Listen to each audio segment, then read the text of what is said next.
Today I am making Oreo truffles. I was trying to figure out the other day when the last time, when did I first make them? And I believe it was 12 years ago. So they are in no way a new idea or a new treat, but they have definitely passed the test of time. And I think it's because number one, they are absolutely delicious. Number two, use very few ingredients. And number three, you can really personalize them just to be enjoyed as an everyday, no occasion needed treat, or you can style them up differently for all the different holidays. So I think that's why they are still around today and they didn't just fade out. I got the idea to make them again when I was going through my spice drawer and I found these confetti hearts that I used for my Grinch cookies. I was like, what can I do? What can I make to use these? That Valentine's Day is coming. I thought, Oreo truffles dipped in white chocolate with a heart would be very festive and very nice. So that's what I am going to do for you today. But honestly, change it up, put different color sprinkles on. You got a different holiday. Do dark chocolate, milk chocolate, white chocolate. You got yourself a different holiday, right? You can sprinkle on some green candy or colored sugar. And that would be what? Would be St. Patrick's Day. You can add some red and green onto dark chocolate and you got yourself Christmas. So anyways, you can make them as plain, fancy, ordinary, or festive as you want. And that's really nice, right? Okay, so ingredients. You only need what? Like four ingredients. How great is it? Okay, first up, you need Oreos. Bam. Now, you can even change up the type of Oreo, like birthday cake flavor, peanut butter, cinnamon, like those kinds will work too. The only thing you want to do is make sure they're not double stuffed. You do not want that. The cookie and cream ratio will be off and that will affect your truffle. So or original, if you want to have the basic truffle. If you want to spice it up, you can use one of the different flavors too. You'll need about 35, 36 Oreo cookies for this recipe. All right, you also are going to need a brick of cream cheese, room temperature. Upside down, I always use full fat.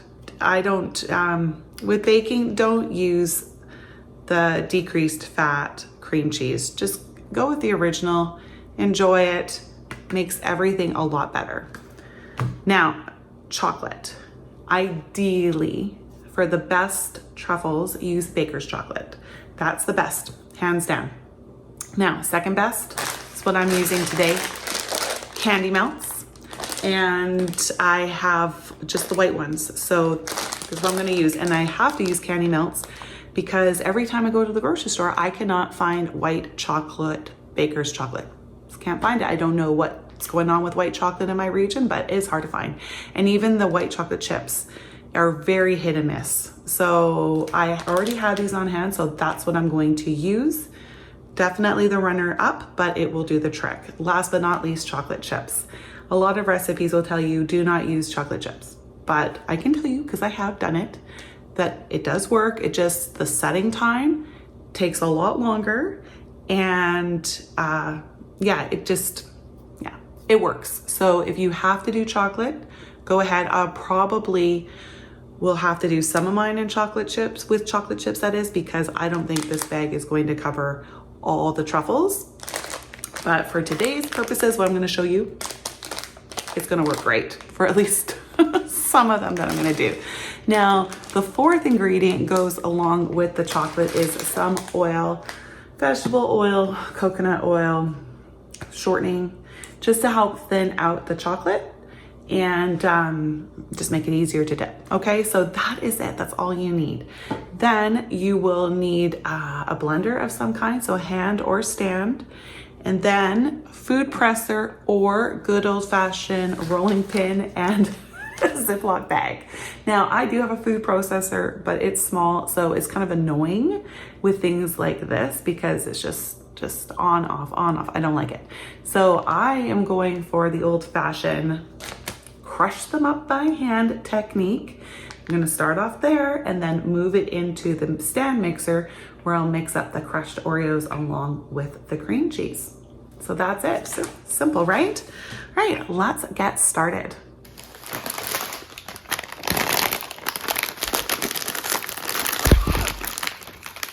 actually don't know how many are in this package, so I'm just gonna count out 35 of them. Or maybe I'll do 36, but yeah, I'm just gonna count them out because I do not have this memorized. I thought I purchased a large package so I'd make sure I had enough, because if we have leftovers, that's actually quite ideal. The kids love Oreos. There we go.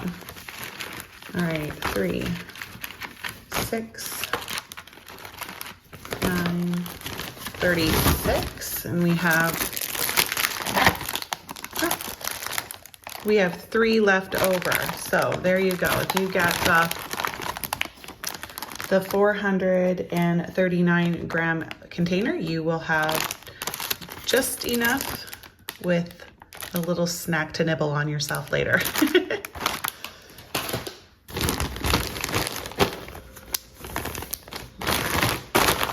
All right, now for the fun.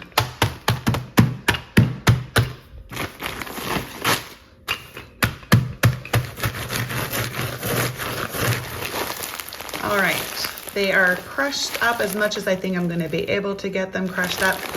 So next, I'm just gonna move these on into the stand mixer and blend it up with the cream cheese.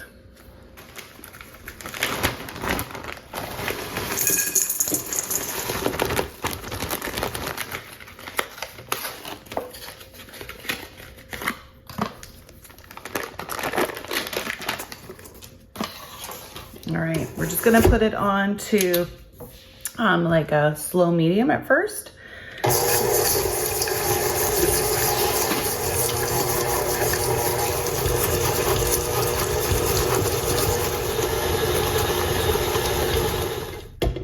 All right, that is good. You may need to scrape your bowl down a couple times, but once it looks like this, it's good.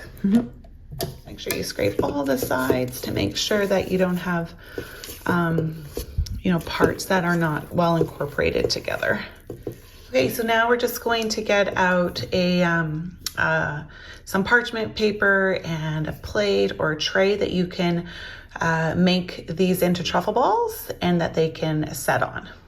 I'm going to use a plate and just get as many as I can on here so that I can pop it into the freezer and it can be faster.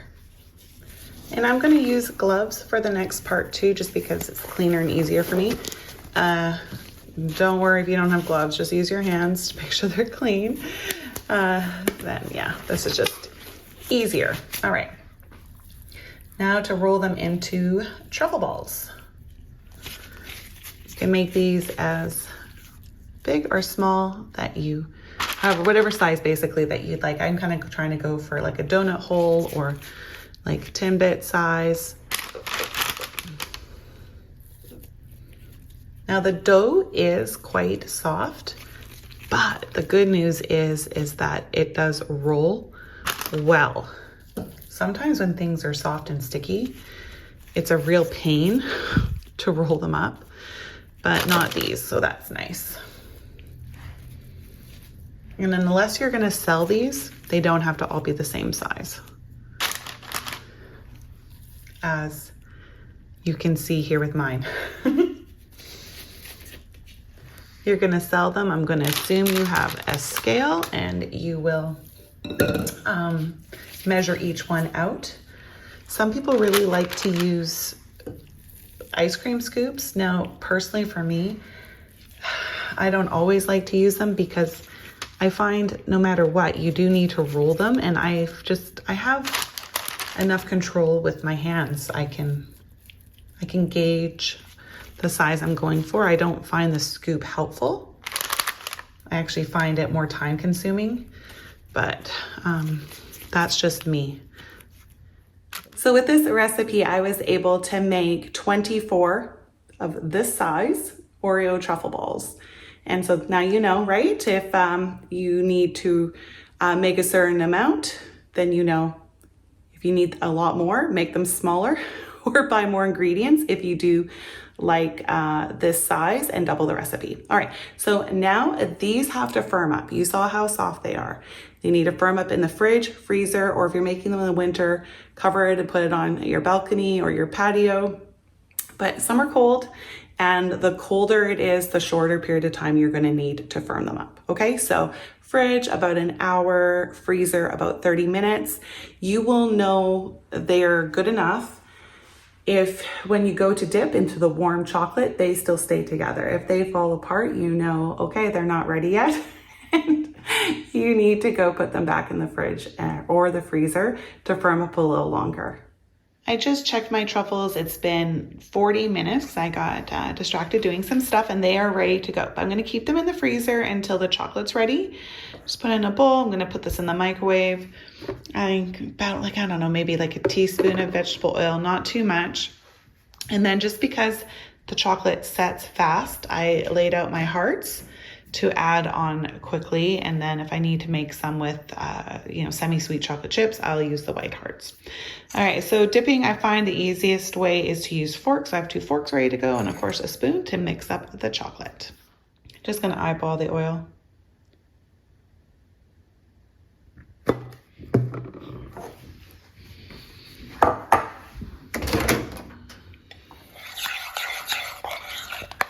All right, the chocolate is ready. With candy melts, I may have to reheat it again if it firms up too much. Just gonna lay down some parchment paper to put the truffles on top of. And here they are. I think they are ready. Let's see.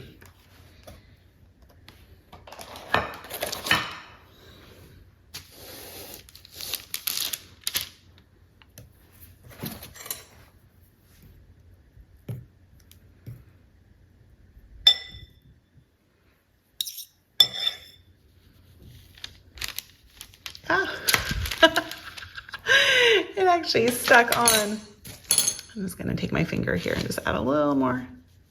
There we go, fixed it. And add a heart, done. I think I'm gonna actually put a tiny bit more oil in.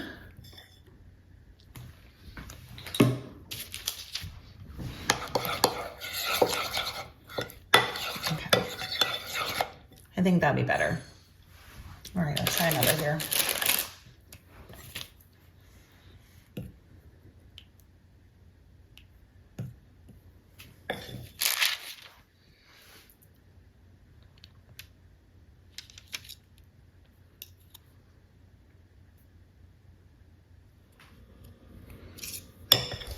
There we go, that may work better.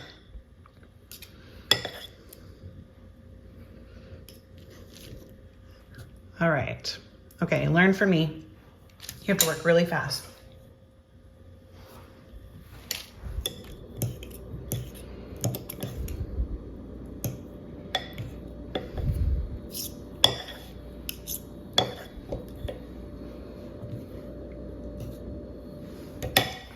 As I thought, I ran out of white chocolate. So these are just semi-sweet chocolate chips with a little bit of oil in them. There we go. Now, my forks are gone. Let's see. I'm just gonna try my spoon and my fingers because I just don't want my truffles to set anymore. Or thaw anymore, I mean. Sorry. Oops. There you go. And so I want to do this slightly fast.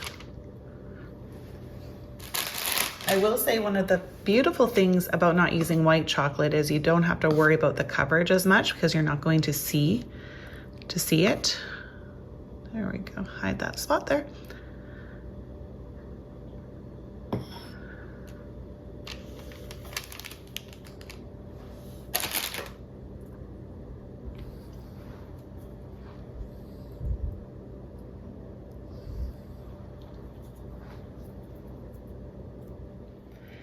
So these ones will take longer to set, but not too long, but they will take longer to set than the candy melts. Look at this. I have never had that happen before, but I've never used candy melts before. So that's just a little heads up. I think these ones, maybe the candy melt was thinner because it didn't happen with these ones or these ones. So Yeah, this is the end. This is the ugly duckling truffle. This is the last bit of chocolate in the bowl, and yeah, it doesn't look too pretty. But yeah, I'm not happy with those cracks. But so if you're gonna use candy melt, learn from me. Make sure that it's nice and thick so that it doesn't crack. The chocolate hasn't happened at all here. So I'm gonna cut open one of the cracked ones for you. So you can see what it looks like inside. Break off that. If you have any chocolate on the bottom, you can just break it off. So that's what it looks like inside the truffle. So good. Can't wait to have one. Well, this recipe for me normally works out really good, but as you saw, I had some hiccups along the way today, but majority of them turned out, and thankfully I learned about the candy melts before like making them for a group of people. But at least, you know, some of them turned out pretty well. Like this one, how cute is that? Love it, so sweet. I like the hearts a lot, and the white ones on the semi-sweet chocolate, so cute. And you can just break off the little pieces of chocolate on the bottom if you want them to be without all the little sharp edges. Isn't that cute? I like it a lot. I think it's really sweet. And I know they're gonna taste good, even the ones that are cracked. So I am going to change what I said in the beginning. First and foremost, most ideal, baker's chocolate.